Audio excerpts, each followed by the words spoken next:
एक 6 साल का बच्चा गन्ने के खेत में छुपा बैठा है। बाहर शोर है, आवाज़ें हैं, अफरा तफरी है और वो इतना खौफजदा है कि वो सांस भी आहिस्ता ले रहा है।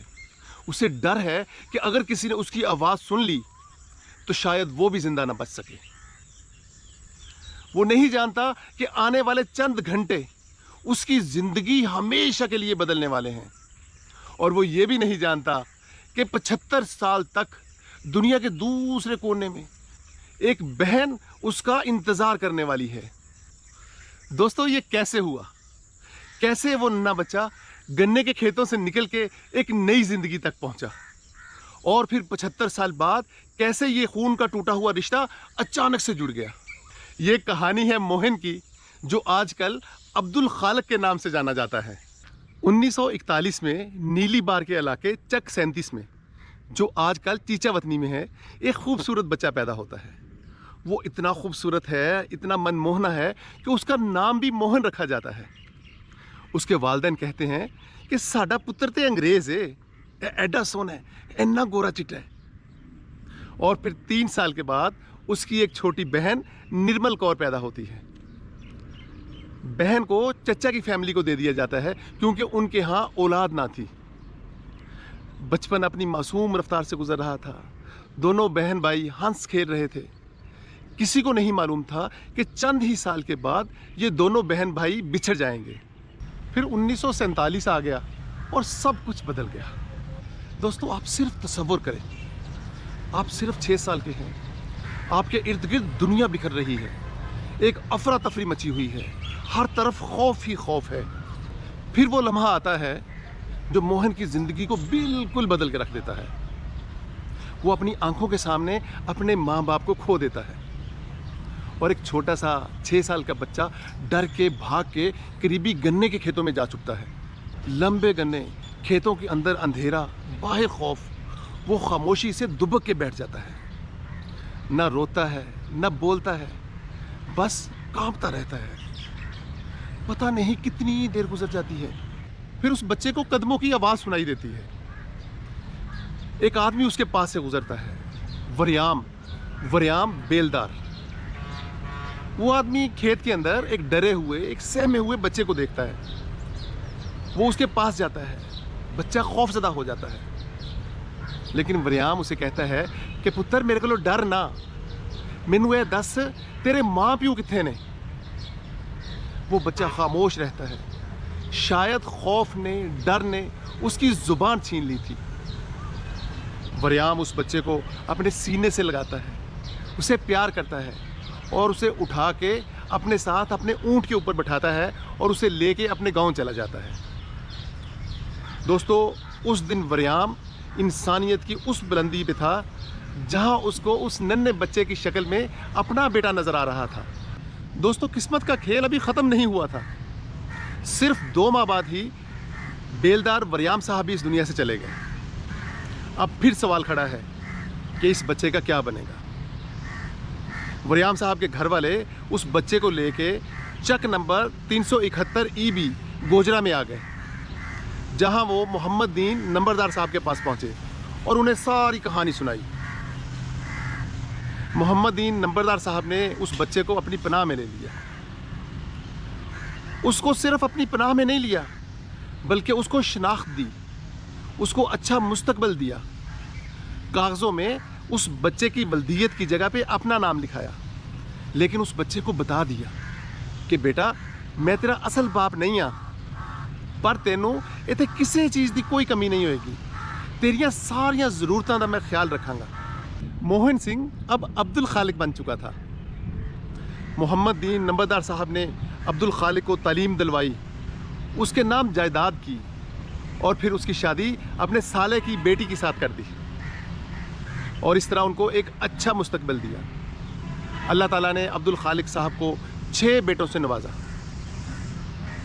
मोहम्मद दीन नंबरदार साहब ने सारी ज़िंदगी अब्दुल खालिक साहब को अपने बेटों की तरह देखा। अब भी अब्दुल खालिक साहब जब मोहम्मद दीन नंबरदार साहब का नाम लेते हैं तो उनकी आंखें भीग जाती हैं। वो कहते हैं कि ओए मेरे असली अब्बा जी सन, साल बीत गए, दहाइयाँ बीत गई, लेकिन बॉर्डर के उस पार मशरकी पंजाब में आज भी एक फैमिली अपने उस बच्चे को ढूंढ रही थी जो 1947 में गुम हो गया था। और फिर इकबाल जावेद साहब, जो पाकिस्तान में बिछड़े हुओं को मिलाने का काम करते हैं, अब्दुल खालिक साहब तक पहुंचे। इकबाल जावेद साहब को बताया गया था कि अगर अब्दुल खालिक साहब ही मोहन सिंह हैं तो फिर ख़ानदान वालों के पास कुछ निशानियां हैं जो गलत नहीं हो सकती। इकबाल जावेद साहब ने अब्दुल खालिक साहब का हाथ देखा। हाथ पे 2 अंगूठे थे और फिर उनकी रान के ऊपर नीला निशान देखा गया जिसे ईस्ट पंजाब में लसन का निशान कहते हैं। और फिर तीसरी निशानी, उनका रंग, उनका कद, बचपन से छोटे बाल, सभी निशानियां एक तरफ ही इशारा कर रही थीं। वीडियो बनाई गई और इंडिया भेजी गई। जब ये वीडियो चचा सरबन सिंह ने देखी तो उनके हाथ कांपने लगे और उन्होंने आहिस्ता से कहा कि ए मेरा भतीजा है, मेरा मोहन सिंह, रब्बा तेरा शुक्र है तू मैनू ए दिन दिखाया। अब सवाल ये था कि मुलाकात कैसे हो। करतारपुर, वो मुकद्दस राहदारी जो 2019 में पाकिस्तान और इंडिया की हुकूमतों ने बाहमी फैसले से खोली, जहां सिख ख़ानदान बग़ैर वीज़े के सिर्फ पासपोर्ट के ऊपर दरबार साहब आ सकते हैं। अब यही राहदारी उस ख़ानदान की आखिरी उम्मीद थी। चचा सरबन सिंह जी ने वीज़ा लगवाया और अपनी बीवी और अपनी भांजी को लेके करतारपुर साहब पहुंच गए। और दूसरी तरफ पाकिस्तान से अब्दुल खालिक साहब अपने 6 बेटों समेत अपने ख़ानदान को लेके करतारपुर साहब पहुंचे। और फिर वो लम्हा आ गया जिसका 75 साल इंतज़ार किया गया था। सरबन सिंह जी ने अपने भतीजे को देखा, उसके हाथ को थामा, निशानी देखी और फिर उनकी आंखों से आंसू जारी हो गए। सरबन सिंह जी कहते हैं कि मोहन पुत्रा, असी तेनू 75 साल लभदे रहे ते 75 साल बाद अज बाबे ने मेहर की है ते तू सानू मिल गया। दोस्तों, 78 साल का ये फासला सिर्फ चंद लम्हों में ख़त्म हो गया करतारपुर साहब में। वो जगह जो बाबा जी गुरु नानक साहब की याद में खोली गई थी, आज 2 बिछड़े हुए ख़ानदानों के मिलाप की गवाह बन गई। लेकिन दोस्तों, एक मुलाकात अभी बाकी थी। बहन से मुलाकात, निर्मल कौर से मुलाकात। वो बहन जो 75 साल पहले 1947 में बिछड़ गई थी। अब ये बहन कनाडा में रहती है। वीज़े की कोशिशें की गई। अब्दुल खालिक साहब कहते हैं कि ज़िंदगी दे 75 साल पता ही नहीं लंघिया किवें लंघ गए।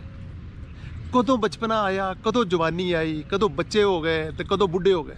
लेकिन ये 2 महीने ਜਿਹੜੇ ਭੈਣ ਨੂੰ ਮਿਲਣ ਦੇ ਇੰਤਜ਼ਾਰ ਵਿੱਚ ਕੱਢੇ ਨੇ, ਇੰਜ लगता है जिवें 2 सदियां गुजारियां ने।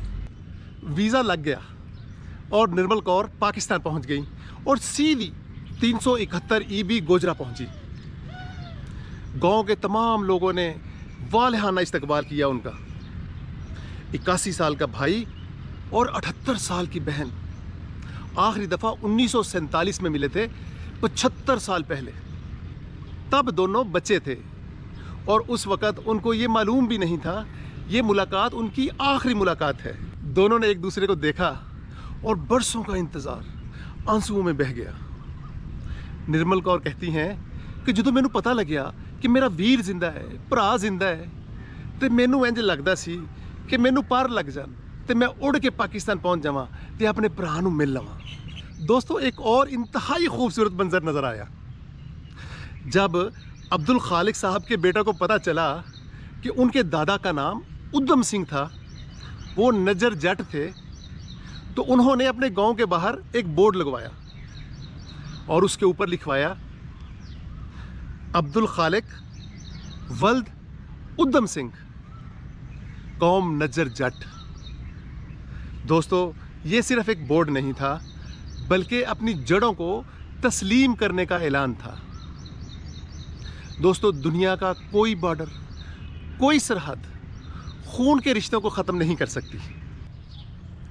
अब्दुल खालिक साहब कहते हैं कि असी मुसलमान आ, सानू मुसलमान होने ते फख्र है, पर साडा लहू ओ ये जड़ा निर्मल कौर दा लहू है। दोस्तों, ये जो खून का रिश्ता है, इसको दुनिया का कोई मजहब, कोई सरहद ख़त्म नहीं कर सकती, कोई बॉर्डर ख़त्म नहीं कर सकता। भाई भाई रहता है, बहन बहन रहती है। वो दोनों कहते हैं कि अब भाई की उम्र 81 साल और मेरी 78 साल है। हमने ज़िंदगी का बड़ा हिस्सा जुदाई में गुजार लिया। अब जो ज़िंदगी थोड़ी सी बची है, अब वो हम इकट्ठे गुजारना चाहते हैं। हर वक्त एक दूसरे को देखना चाहते हैं। हमें वीज़े दिए जाएं। दोस्तों, आपके ख्याल में इस कहानी का सबसे खूबसूरत किरदार कौन है? मेरे ख्याल में तो इस कहानी का सबसे खूबसूरत किरदार ना तो अब्दुल खालिक साहब हैं और ना निर्मल कौर साहिबा हैं, बल्कि इस कहानी का सबसे खूबसूरत किरदार जो है वो बेलदार वरियाम साहब का है, जो 75 साल पहले गन्ने के खेत से गुजरते हुए वहाँ रुके। उन्होंने एक बच्चे को देखा, उसको प्यार किया और उसको उठा के अपने घर ले गए।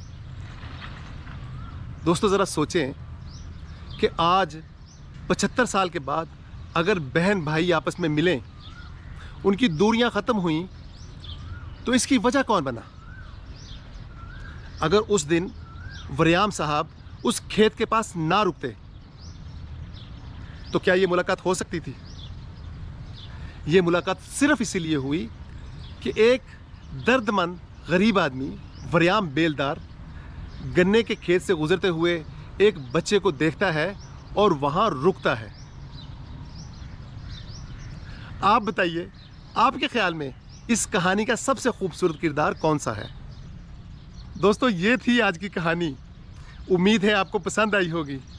अगर ये कहानी आपको पसंद आई है तो आप इस चैनल को लाइक कीजिए, शेयर कीजिए, इस कहानी के ऊपर कमेंट्स कीजिए, अपनी राय दीजिए और इस चैनल को सब्सक्राइब कीजिए ताकि मोहब्बतों का ये सिलसिला आगे से आगे बढ़ता रहे।